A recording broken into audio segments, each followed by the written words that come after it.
Sreekrishnapuram Perumangode LP സ്കൂളിൽ വയനാട് ദുരന്ത സ്മൃതി ദിനം ആചരിച്ചു. ദുരന്തത്തിൽ ജീവൻ നഷ്ടപ്പെട്ടവർക്കും ദുരിതത്തിലായ കുടുംബങ്ങൾക്കും ആദരം അർപ്പിച്ചുകൊണ്ട് വ്യത്യസ്തമായ ഒരു അനുസ്മരണമാണ് സ്കൂൾ ഒരുക്കിയത്.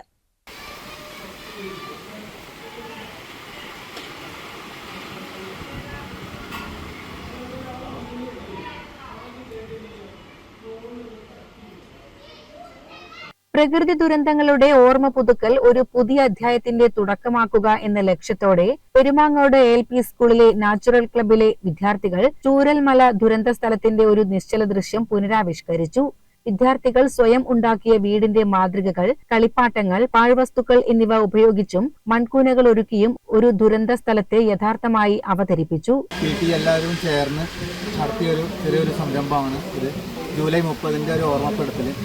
നമ്മുടെ കുട്ടികൾ ഈ ഭാവിയിൽ അവർ വലിയൊരു ദുരന്തത്തെ നേരിടുകയാണെങ്കിൽ എങ്ങനെയാണ് അവരതിനെ അതിജീവിക്കുക എന്നൊരു പാഠം ഉൾക്കൊണ്ടുകൊണ്ട് സോഷ്യൽ ക്ലബ്ബ് ഒരു സാമൂഹ്യ പ്രതിബദ്ധതയുള്ള കുട്ടികളെ വളർത്തുന്നതിൻ്റെ ഭാഗമായിട്ട് ആണ് ഇത്തരത്തിലൊരു നിശ്ചല ദൃശ്യം ഇവിടെ സംഘടിപ്പിച്ചത്. കുട്ടികൾക്ക് ഇതേ ദിവസം തന്നെ മോക്ക് ഡ്രില്ലുകളും ക്ലാസ്സുകളും എല്ലാം സംഘടിപ്പിക്കുന്നുണ്ട്. നമ്മുടെ ദുരന്ത നിവാരണത്തിന് വേണ്ടിയിട്ട് നമ്മുടെ കുട്ടികളെ കൂടി സജ്ജരാക്കുക എന്ന ഒരു തീരുമാനത്തിൻ്റെ അടിസ്ഥാനത്തിൽ ഇവിടുത്തെ അധ്യാപകരും PTA ആളുകളും എല്ലാവരും ചേർന്നുകൊണ്ട് ഇത്തരത്തിൽ നമ്മുടെ കുട്ടികളാണ് ഇതിനെ എല്ലാം തരണം ചെയ്ത് ഇതിലുണ്ടായിക്കൊണ്ടുവന്ന വിദ്യാർത്ഥികൾക്ക് ഒരു ഓർമ്മ ചിത്രം നൽകുന്നതോടൊപ്പം സഹായകമാകുന്ന രീതിയിൽ ക്ലാസ്സിലൂടെ അവസരം ഉണ്ടാക്കി കൊടുക്കാനാണ് ഇത്തരം പ്രവർത്തനങ്ങൾ സംഘടിപ്പിക്കുന്നതെന്ന് ഹെഡ്മാസ്റ്റർ A. ദിനേശ് അഭിപ്രായപ്പെട്ടു.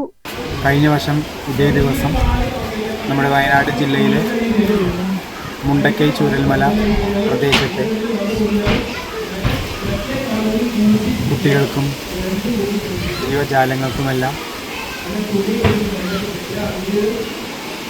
മരണം സംഭവിക്കുകയും അതോടൊപ്പം തന്നെ നാശനഷ്ടങ്ങൾക്ക് വിധേയമാവുകയും ചെയ്യപ്പെടുന്ന ഒരു ഓർമ്മപ്പെടുത്തലാണിന്ന്. ഇതിൻ്റെ ഭാഗമായി നമ്മുടെ വിദ്യാലയത്തിലെ കുട്ടികളും രക്ഷിതാക്കളും അധ്യാപകരും ചേർന്ന് ഇങ്ങനെയുള്ളൊരു ഉരുൾപൊട്ടലിൻ്റെ ഒരു മാതൃക ഇവിടെ തയ്യാറാക്കിയിരിക്കുകയാണ്. നിശ്ചല ദൃശ്യത്തിന്റെ ശില്പി PTA പ്രസിഡന്റ് ദേവൻ തിരുവാഴിയോട്, ട്രോമ കെയർ ശ്രീകൃഷ്ണപുരം യൂണിറ്റിലെ മണി, ഹരിദാസൻ, പരിസ്ഥിതി ക്ലബ് അംഗങ്ങളായ കവിത, സുഭാഷ് ശങ്കർ, അജേഷ്, അനൂപ് ചന്ദ്രൻ എന്നിവർ ചടങ്ങിൽ സംസാരിച്ചു. അതായത് ബ്ലഡ് നേരെ തലച്ചോറിലേക്ക് വരും. ഇദ്ദേഹം ഒരു 10 സെക്കൻഡ് റിക്കവർ ആവും. കുഴപ്പമൊന്നുമില്ല, ഞാൻ നീച്ചിരിക്കാന്ന് പറയും. അപ്പോൾ നമ്മൾ എന്ത് ചെയ്യണം? നമുക്ക് കാല് കത്തിച്ച് ലെഫ്റ്റ് ലാറ്ററൽ പൊസിഷൻ, അതായത് നമുക്ക് ഇടതുവശത്തേക്ക് ഇദ്ദേഹത്തെ ചെരിച്ച് കിടത്തുക. ഇടതുവശത്തേക്ക് ഇങ്ങനെ ചെരിച്ച് കിടത്തി ഈ കൈ തലണ്ട മാതിരി വെച്ചു. ഒരു കാല് പിന്നാക്കം വെച്ച് ഈ അടിയത്തെ കാല് സ്റ്റഡി ചെയ്തിരിക്കുക. രണ്ടാമത്തെ കാല് ഇങ്ങനെ വെക്കുക. ഇത് കിടക്കണ്ടോ? ഇതാണ് ലെഫ്റ്റ് ലാറ്ററൽ പൊസിഷൻ. അതായത് ഇങ്ങനെ കടന്നു കഴിഞ്ഞാൽ ഇദ്ദേഹം റിക്കവർ ആവും. ഒരു കുഴപ്പമുണ്ടാവില്ല. ഇപ്പൊ വെള്ളത്തിന് കയറ്റിയാലും വെള്ളത്തിൽ പെട്ടിട്ട് കയറ്റി കഴിഞ്ഞാലും ഇതേ പൊസിഷനാണ് കിടക്കുന്നത്, അല്ലാതെ മലത്തിയിട്ടല്ല.